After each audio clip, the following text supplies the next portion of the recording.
달콤소금 법률사전 구독자 여러분, 요즘 진짜 날씨가 춥고 감기가 많이 유행인데요. 항상 건강 조심하시고요. 오늘 주제는 비트코인 ETF에 대해서 한번 말씀드리도록 하겠습니다. 회차 나눠가지고 설명을 드린 적이 있어요. 그때 그레이스케일과 관련돼서 소송이 있었고 SEC가 그레이스케일에 대해서 패소를 했죠. 그때 이제 비트코인 ETF와 관련된 전반적인 설명을 드렸는데요. 그때 본 내용부터 조금 다시 짧게 보고 갈게요. 2017년 8년부터 비트코인 ETF, 현물 ETF죠. ETF를 상장하기 위해서 거래소에 규칙 변경 신청을 여러 번 했었습니다. 이때 이제 자산 운용사들이 보통 자기가 이 ETF를 만들어서 상장시킬 거래소의 규칙 변경을 위한 신청서를 이제 SEC에 제출을 하게 되고, SEC에서 그 신청 요건이 갖추어졌는지를 판단한 다음에 신청 요건이 완비됐다라고 판단하면 그 규칙에 대한 변경을 승인해주는 절차를 밟게 되는데요. 2018년도에 나왔던 비트코인에 대한 이제 부정적인 의견은 당시 ETF를 만들기 위해서는 뭐 여러 가지 요건이 있었죠. 그러니까 사기 행위가 방지될 수 있어야 하고, 가치 평가가 잘 되어야 하고, 안전하게 보관이 되어야 하고, 이런 여러 가지 요소가 잘 갖춰져야 되는데, 이 비트코인 같은 경우는 그러기에는 굉장히 변동성이 큰 자산이고 또 보관의 문제도 있을 수 있고 해킹의 위험에 노출되어 있다. 특히나 이 시장이 규정된 정규 시장이라고 하는데요. 거래소들이 SEC의 관할에 있지 않기 때문에 거래 대금의 이제 공정성이나 사기로 인한 가격의 불공정성을 방지하기 어렵다는 등등의 이유로 이제 우선은 부정적인 견해가 있었습니다. 그 이후에 이제 계속해서 신청서들이 나왔어요. 그 중에서 이제 굉장히 의미 있는 변화는 이 비트코인의 여러 가지 부정적인 이제 요소들을 압축해서 하나로 점점 통일이 되어 갔다는 거죠. 제일 중요한 쟁점이 남은 게 사기나 조작 에 대한 관행을 방지할 수 있는 수단이 제대로 마련되지 않았다라는 게 SEC가 거래소들의 승인 신청을 거절했던 주된 이유였습니다. 그레이스케일의 경우에도 마찬가지였어요. 그레이스케일이 소송을 이제 제기하게 된 배경은 SEC에 규칙 변경 신청을 했죠. 근데 이때 규칙 변경 신청을 하면서 사기나 조작 행위와 관련된 관행을 방지하기 위해서 Surveillance Agreement라고 해서 시장 감시 공유 계약, 상당한 규모의 시장과 감시 공유 계약을 체결해서 내야 된다는 이 요건에 대해서 이제 충족시키기 위해서 CME라는 비트코인 선물이 거래되는 시장과 계약을 체결해서 냈어요. 근데 이제 당시 SEC에서는 특별한 이제 이유에 대한 설명 없이 선물 시장에서의 감시 공유 계약만으로는 실제 비트코인 현물의 시세 조작을 추적하거나 또는 방지하기 어렵다라는 이유로 이제 승인을 거절했죠. 그때 그레이스케일이 이 승인 거절에 대해서 다시 법원에 제소를 하게 됩니다. 이 승인 거절 행위가 행정처분이겠죠. 처분은 위법하다. 왜냐하면 과거에 비트코인 선물 ETF는 이미 거래가 되고 있거든요. 선물 ETF 거래하면서는 비트코인이 거래되고 있는 시장에서만 감시 공유 계약을 체결해야 된다는 이런 얘기는 없었지 않냐. 근데 같은 사안에 대해서 다르게 판단했기 때문에 위법한 처분이다라고 이제 소를 제기했고, 법원에서는 이런 그레이스케일의 주장에 손을 들어줬어요. 그래서 그레이스케일은 선물 시장에서의 감시 공유 계약을 체결하고 그 내용을 승인 신청서에 첨부해서 내면서 선물 시장하고 현물 시장은 사실상 동일한 패턴으로 움직인다라는 증거를 냈지만, SEC는 이런 동일하게 움직이는 패턴에 대해서 특별하게 반대 증거를 내지 않으면서 거절을 해버렸다라는 게 이제 주된 골자였죠. 그래서 이제 SEC는 이 법원의 판단을 받은 이후에 고심에 빠졌겠죠. 여러 비트코인 ETF 만드는 자산운용사들이 재신청을 했습니다. 그간에 이제 많은 회사들이 계속해서 현물 ETF 승인 신청을 했지만 거절당했기 때문에 굉장히 많은 회사들이 이 판결을 기점으로 해서 판결 내용대로 자신들의 신청서 내용을 보강해서 SEC에 재승인 신청을 했어요. 그래서 그 결과가 이번에 1월 10일 날 발표가 된 겁니다. 어떤 내용이 발표가 됐냐? 이제 현물 비트코인 ETF를 승인하겠다. 이 11개 모두에 대해서 승인하겠다라고 발표를 했습니다. 그래서 오늘 제가 설명드릴 내용은 이 SEC의 승인에 대한 내용을 좀 구체적으로 설명을 드리고, 이 SEC 승인에 이어서 이제 거래가 최근에 되기 시작했는데요. 미국에서는. 우리나라에서는 이제 이 거래를 하지 말아라, 하면 안 된다라는 금융위원회에 이제 유권 해석이 있었습니다. 그래서 그 내용까지 한번 쭉 설명을 드려보도록 할게요.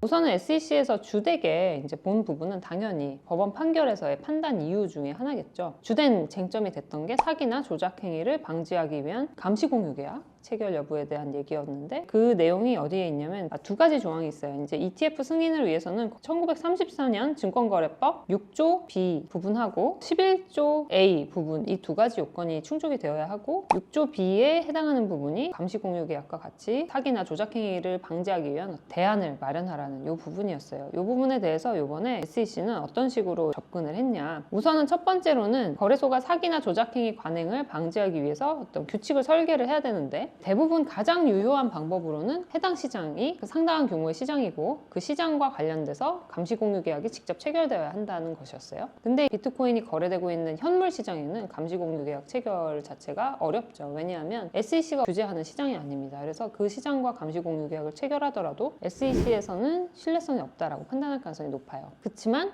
지금 현물 시장은 사실 SEC가 관할하는 데가 없다고 보시면 되고, 그러면 선물 ETF 시장이 있다고 했잖아요. 선물 시장은 CME 시장이라는 데가 있고 CBOE라는 이제 거래소가 있는데요. 그러니까 SEC에 대응되는 CFTC라는 기관에서 관할을 하고 또 규제를 하는 그런 거래소입니다. 말하자면 공인된 거래소가 되겠죠. 국가가 승인해준 거래소인 CME 시장과 이제 감시 공유 계약을 체결했고, 이 부분이 그러면 이제 SEC에서는 CME와 감시 공유 계약 체결한 것만으로도 적법하다라는 이제 결론을 내리기 위해서 이런 논거를 댑니다. 우선 당해 시장과 반드시 감시 공유 계약 체결해야 된다는 건 아니다. 사업자들이 채택한 이제 사기 조작 행위 방지를 위한 방법이긴 한데 꼭 그 당해 시장과 감시 공유 계약을 체결해야지만 그 요건이 충족되는 건 아니고, 그 요건이 충족된다는 것을 사업자가 입증하면 그 법령의 요건은 충족됐다고 볼 수 있다라는 것이 우선 한 가지 논리였어요. 그래서 그러면 CME 시장과 감시 공유 계약 체결한 거를 현재 비트코인 현물이 거래되고 있는 시장과 체결한 감시 공유 계약은 아님에도 불구하고 이제 유효하다고 인정하기 위해서 이제 그 판단을 내리게 되죠. 우선은 기존의 사업자들이 제출한 증거를 다시 한번 살펴보게 됩니다. 결정문에는 이제 아크 인베스트먼트가 제출했던 증거를 한 번 더 검토를 하게 돼요. 그 아크 인베스트먼트에서는 그럼 뭘 주장했을까요? 이제 지난번 그레이스케일에서의 이제 논리와 똑같이 비트코인이 직접 거래되고 있는 거래소에서의 가격 변동성하고 비트코인 선물 시장에서의 가격 변동성이 사실상 크게 다르지 않다, 일치한다는 걸 우선 보여줍니다. 그래서 아크 인베스트먼트에서 얘기한 내용은 어떤 거냐면 복잡한 내용이 나오더라고요. 피어슨 상관관계 통계라는 게 있는데 이제 시계열로 가격 수익률 데이터를 사용해가지고 어떤 통계치를 내는 겁니다. 그래서 이제 하루의 가격 변동성을 검토를 하고 이게 이제 시간 단위로도 분석하고 분 단위로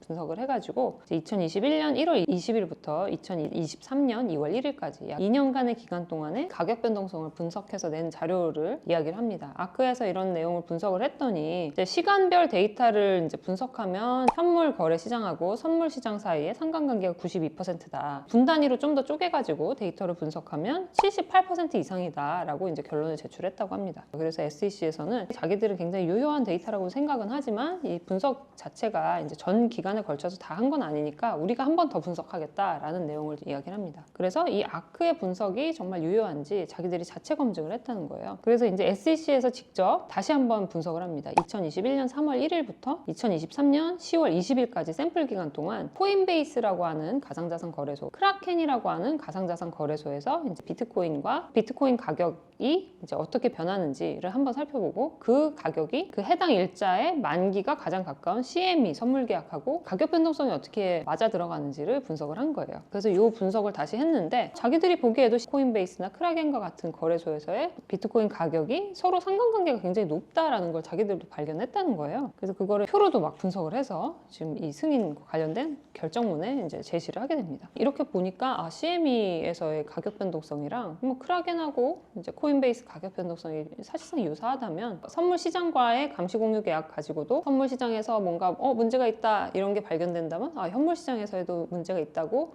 생각할 수 있겠구나. 반대로 선물 시장에서 이런 감시를 잘하면 현물 시장에서의 가격 변동성이나 사기 행위를 자기들이 방지하고 있다라고 충분히 신뢰할 수 있겠구나라는 결론을 내렸다는 겁니다. 그래서 어떻게 써있냐면 위원회는 비트코인 현물 시장의 가격에 영향을 미치는 사기 또는 조작이 CME 비트코인 선물 가격에도 유사하게 영향을 미칠 가능성이 있다는 결론을 내릴 수 있었다라고 이렇게 이야기를 하게 됩니다. 결과적으로 이 사업자들이 CME와 감시 공유 계약을 체결했기 때문에 CME 시장을 감시하면 CME 비트코인 선물 가격에 대한 어떤 사기나 조작 가능성을 감지할 수 있고, 이 선물 시장이 현물 비트코인 시장하고 지속적으로 높은 상관관계를 보이고 있기 때문에 CME와 포괄적인 감시 공유 계약 체결한 거는 현물 시장에서의 어떤 사기나 조작 행위를 방지하거나 그런 관행을 감시하는 데 도움이 될 것이다 라고 결론 내리겠다, 이렇게 이야기를 합니다. 요거 한 가지가 과거의 신청서 중에 이미 수정돼서 이제 다 CME와 선물 이제 포괄적 감시 공유 계약 체결하는 걸로 변경됐지만, 과거의 신청서 중에는 이제 코인베이스라고 하는